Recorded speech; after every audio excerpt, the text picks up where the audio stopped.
North Carolina and Kansas have scheduled a home and home for a couple seasons from now, legitimately playing on each other's home courts. This is great for college basketball.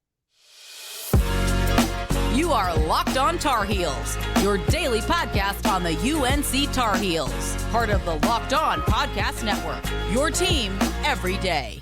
Hey there, it's Tuesday, July 25th, 2023. Welcome into the Locked On Tar Heels podcast, the only daily North Carolina show out there.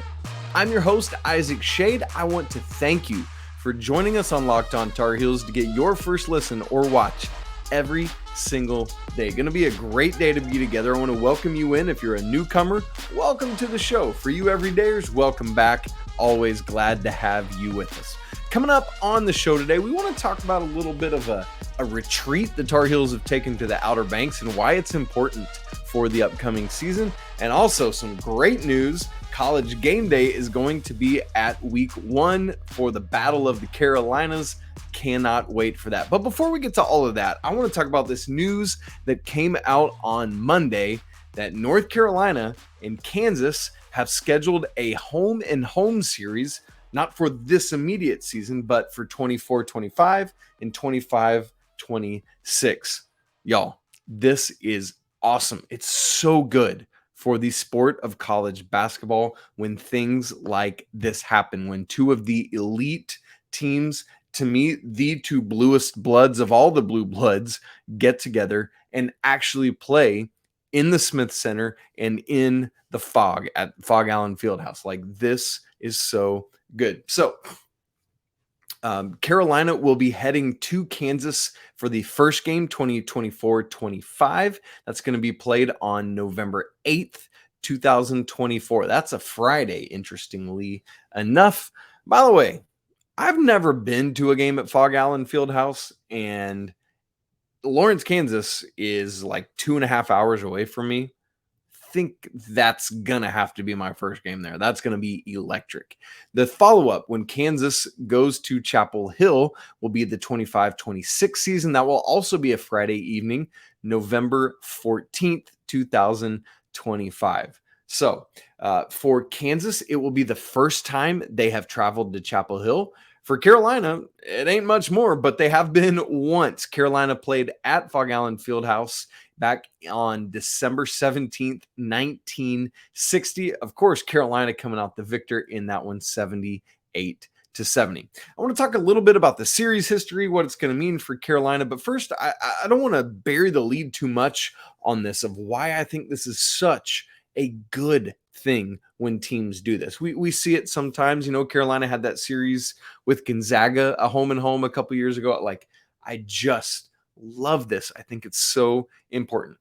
So, yeah, like, and part of it for me is that I just love college basketball. That's part of why I do this. I will guard it fiercely. I'll do everything I can to protect it, to be an advocate for it, to be a champion of it. So decisions like this, again, make me very happy because it raises the national profile of this sport, and I can just keep on being a cheerleader, banging the drum for college basketball. So number one, the reason I think this is so great, and this is the biggest one to me, is that it's on campus, right? This is not, hey, we're going to play in Charlotte, or hey, we're going to go play in Kansas City. You know, like, no, this is actually on campus games, and it's just different.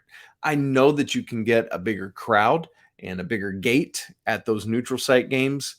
And I know, you know, especially when it's at sites where NCAA tournament games will be, that's part of the allure for that as well for coaches. But man, there's just something different about these games being played in your home gym. There's just a different environment, a different energy to it that is created. I think of, you know, I mentioned that home and home with Gonzaga. Carolina actually went to the kennel to where Gonzaga plays. Kentucky went up there last year. Nope, they didn't go play there. We need games, actually home games for these teams. It's just a better product. It looks better on TV. It is better in person as well. This is great. Number two, I love that they scheduled both of these games on Friday nights. Obviously, once we get past college football season, past the NFL season, we start to get more games on Saturdays and stuff like that. But there are some unique matchups on Fridays in the non-conference part of the schedule, and both of these are going to be that. And I think it's something that college basketball as a whole could lean into more. It is a slice of market that could be found. So, I would really, really look hard into it. But I also love that, a lot of times you play marquee matchup things like this on a Saturday. And when it's in November, like it or not, I don't, but it's gonna get trumped by college football. It just is what it is with that. And I know you could do it on a Tuesday night or Wednesday night or whatever. You don't want to do it on Monday and contend with NFL stuff. And so I love leaning into Friday. I think that's great. Number 3, I love that it's these two schools, the Dean Smith connection, all the, everything from Roy Williams to all of that. Like, this is so great. Again, to me, this is the two bluest of the blue bloods, all the way back to Dr. James Naismith and the connection to Dean Smith and Phog out. Like, it's great. It's great. And it just brings college basketball history together in a way that a lot of other programs playing each other doesn't. And so, like, conversations you could have with your kids or friends or something to bring them into, like, hey, this is why college basketball is a big deal. This is the birth of it in a big way, are these two programs. Number 4, I love this because it's big time teams not being afraid of scheduling each other. There's just too much. There's some programs that they'll go out and do it. Gonzaga, clearly, but legitimately, they're always scheduling ridiculous non-conference schedules, and they kind of have to because of the West Coast Conference, but whatever. Scott Drew at Baylor, not afraid to go out and schedule tough games like this. So I'm so grateful to Hubert Davis and Bill Self for doing this. And then part of that, number 5, the last one, is I just love seeing Coach Davis be aggressive in his scheduling, particularly in this era of the transfer portal. You don't know what you're going to have in the 24-25 season, much less 25-26. But it's like, hey, let's go test ourselves against Kansas, who's perennially going to be awesome. And so that needs to be the baseline expectation for Carolina as well. So this is great. Series history, these two teams, I would have guessed the number was higher than this, have only ever played 12 times, and it is a dead even 6-6 split. Unfortunately, the most recent example, obviously, is the national championship loss back in the 21-22 season. Yuck. And overall, Kansas has won 4 straight. You might not have felt that way. I very much feel that. And so it's always good when the numbers are like, yes, they have been beating up on the Tar Heels. Interestingly, all 4 of those have been in the NCAA tournament. The 2008 Final Four, where Kansas raced out to that crazy lead. Carolina caught up and just ran out of gas. The 2012 Elite 8, a 1 seed versus a 2 seed again, where I guess the 2008 one would have been a 1 seed against a 1 seed. This is a 1 seed against a 2 seed in the Elite 8 of 2012. Yes. So, and that's, and without Kendall Marshall with him, Carolina probably wins that basketball game. And then 2013, the second round, Carolina's an 8 seed, Kansas is a 1. It doesn't happen too often. I know it did a couple years ago, but that one didn't. And then the 2022 national championship. So got to fix this losing streak the Tar Heels are on to Kansas. But interestingly, do the quick math there. Before this 4-game losing streak, Carolina had dominated the series, winning 6 of the first 8, and got to get back to that. Now, what's interesting about this for Kansas is, if you remember, there's the Champions Classic that's right at the beginning of the season every year, and that's locked in through that 2025 year. And so we're going to see Kansas having a ridiculous first 2 games within either their first 2 games or first 2, 3, 4 games, because the rest of that field, the Champions Classic, is them, Michigan State, Kentucky, and Duke, and then obviously Carolina. So going to be playing 2 of those teams. Man, Bill Self getting after it right out of the gate. Now, here's another. I cannot imagine how much tickets are going to be for both of these games, quite frankly. And so man, start saving now, I guess, is the thing. Also, I was thinking about this. It's odd to me that Coach Davis didn't mention this at his press conference on Thursday. I mean, it's just like 4 days later and the Tar Heels are rolling it out. Maybe not everything was dialed in or whatever, but he had, like Adam Lucas mentioned on Twitter on Monday that Coach Davis had talked about it at a Rams Club event earlier this summer. So just kind of interesting. Maybe they had asked him to hold off on Thursday. Don't know the reasons there, but just would have made a lot of sense, I think.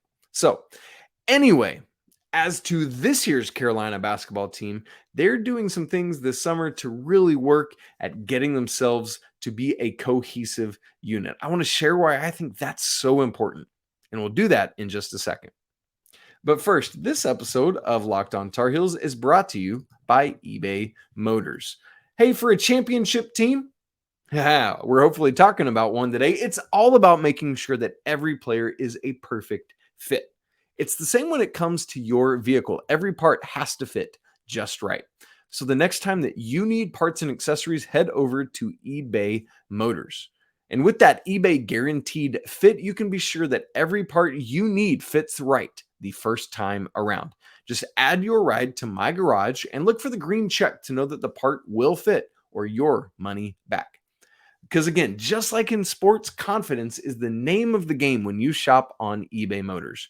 They've got over 122 million parts to choose from, and with that, you're going to be back in the game in no time. It's easy to bring home a win when the right parts are guaranteed, right? So get the right parts with the right fit and at the right price on ebaymotors.com. Let's ride. eBay Guaranteed Fit is only available to U.S. customers, eligible items only, exclusions apply. All right, we are now moving from talking about the Carolina basketball teams 2 years from now to talking about this year's team. And as we do that, I want to remind you that you can submit listener, viewer questions. You can just type it out, whatever you want to do, or you can send a video to lockedontarheels@gmail.com with your question. Just leave your name, where you're from, and your question, 15 seconds or less. We're going to have a mailbag episode coming up here in just a couple weeks. Would love to use some of those on there. Some are already coming in, but also we'll definitely use text questions as well. So would love to see your face or hear your voice on the show. Get in a video. It'll be great. Okay, so Coach Davis has taken the basketball team away to Outer Banks to get away as part of the summer and do things that a team needs to retreat and get away and do. And I think this is, you might completely disagree with me. I think this is critically important to a team's cohesion, to a team's ability to trust each other, believe in one another. It has to happen off the court.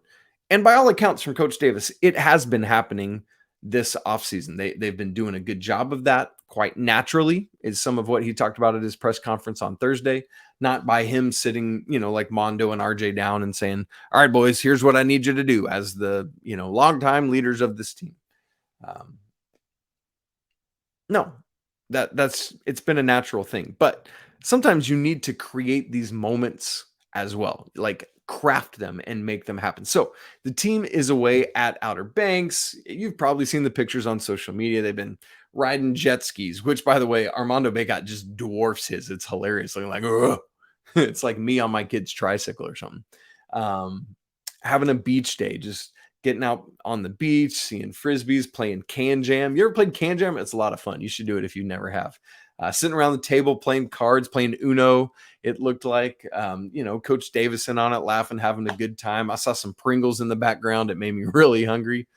But I think the most important part of all of this is that these dudes aren't going back to a hotel and going off to separate rooms and doing stuff like that. They're all staying and living together at this one house down there in the Outer Banks, food catered in. I'm sure they're eating out some, but a catering company, which, by the way, looks so good. Red Sky Catering Company in Outer Banks, man. Sign me up for some of that. Looking at those pictures, I'm all in on that. I need to talk to them about, like, hey, how can I get some of your food? Anyway, just These moments are so important. So let me put it in my world a little bit. Maybe you know, maybe I've talked about it, maybe you haven't heard. Um, uh, I'm also a professor at a Christian college. So I teach classes in worship and New Testament, and I oversee our college's chapel services, meaning I also oversee the worship teams of students. And we have 3 of them. I help craft them and put them together, and then it's a whole thing. So here in just a couple weeks, like 3 weeks from now, the week before the semester starts, we spend about 48 hours together out at a camp that's close to our school on a retreat, just getting away together. You know, I talked about it's worship for chapel services. We don't even do any music or anything like that. We're literally just getting together, eating good food together, spending time together, getting that critical mass that you need to develop relational capital with another. I don't know, that's like a big word, you know, like a big corporate phrase or whatever, but I think it's a very, very important thing. And so getting these young men and women together with their teams to just have time to be together and play games. And for me, probably most importantly, sit down around a table and eat good meals together, have things to be able to talk about, not rush through it. It's so important to just be able to sit, look across the table at your teammates, and just get to know them and talk about life. What makes you who you are? What makes you tick? Staying up late at night, having conversations about who you are and what you want to do and who we're going to be as a team.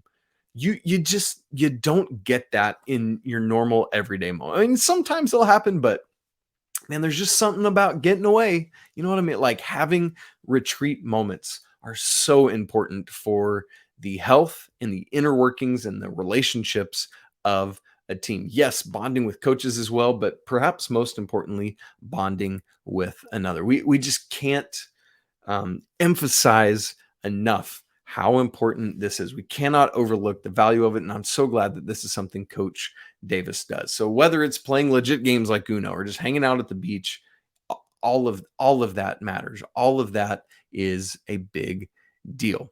Now, what's great about this too is all 10 scholarship players there. Obviously, James Okonkwo hasn't signed yet, so he's not officially part of it. So he's not there. But the 4 returning players, four returning scholarship players are all there.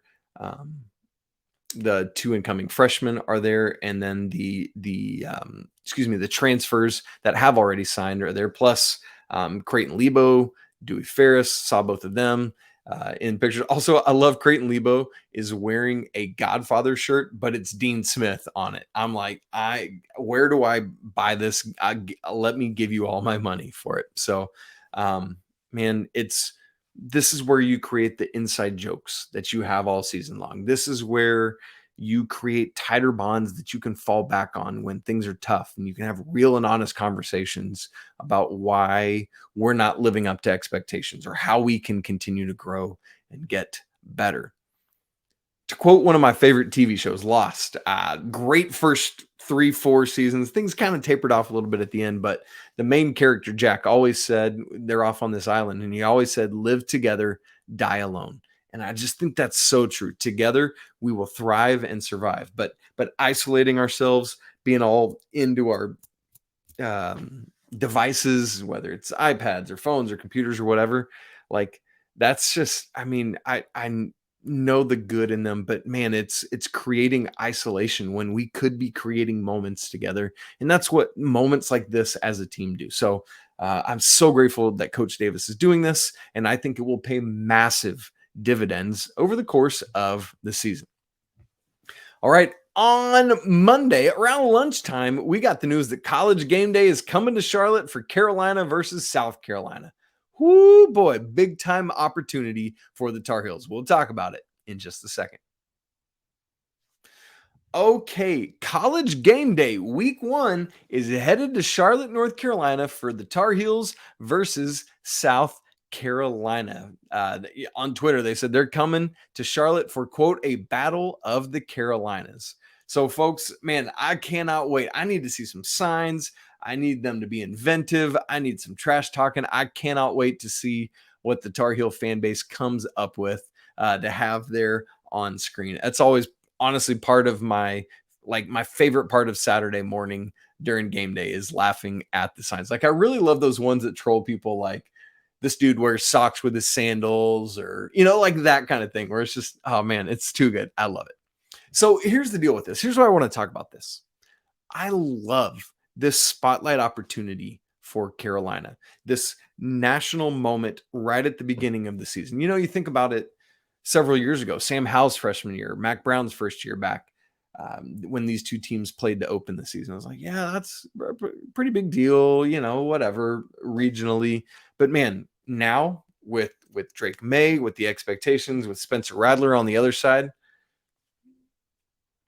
the nation's going to be watching. Like, that just is what it is. A guy, like, we're just going to have that this season with Drake May, a guy who's expected to be top couple picks of the draft, a guy who's expected to be in Heisman conversation all season long.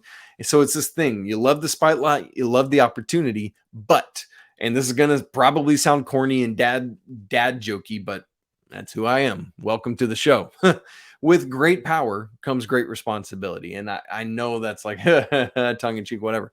But man, it's true. If Carolina wants to do the things they want to do this year, just start knocking it out right out of the gate. But that means that the Tar Heels have to be ready to absolutely bring it from the snap, from the kickoff. You just got to win this game. I want to give you 4 reasons why.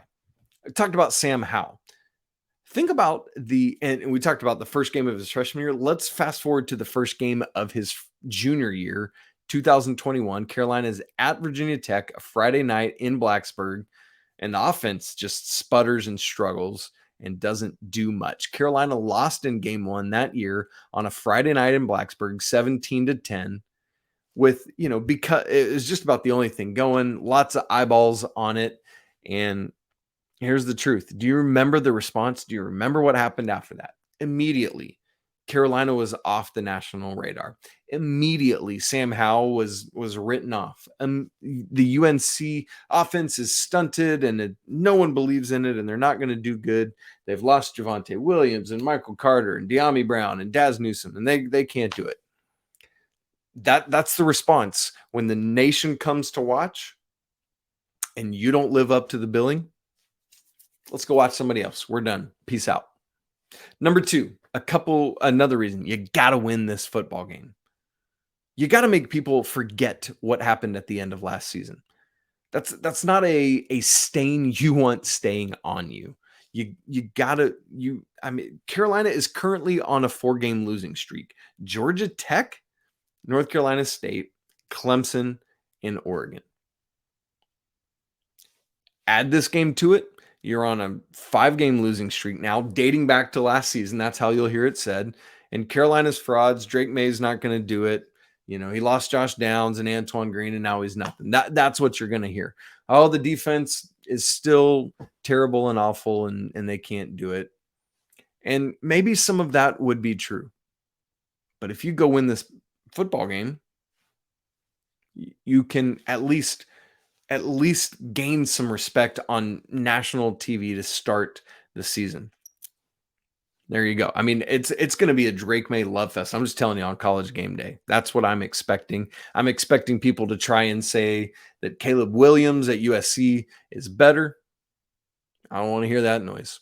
Number 3, got to win this football game because I just talked about the defense. This is an opportunity for the defense to show that if they're much improved, this is an opportunity to show it. Against Spencer Rattler, a potentially very dangerous quarterback who could beat you in multiple ways, something Carolina defenses have struggled with. And so, man, Cedric Gray's got to get everybody together and say, look, dudes, we can't, screw this up. We have to take hold of this opportunity and lean into it. And then number 4, reason you want to win this game, a must win right out of the gate here in week 1.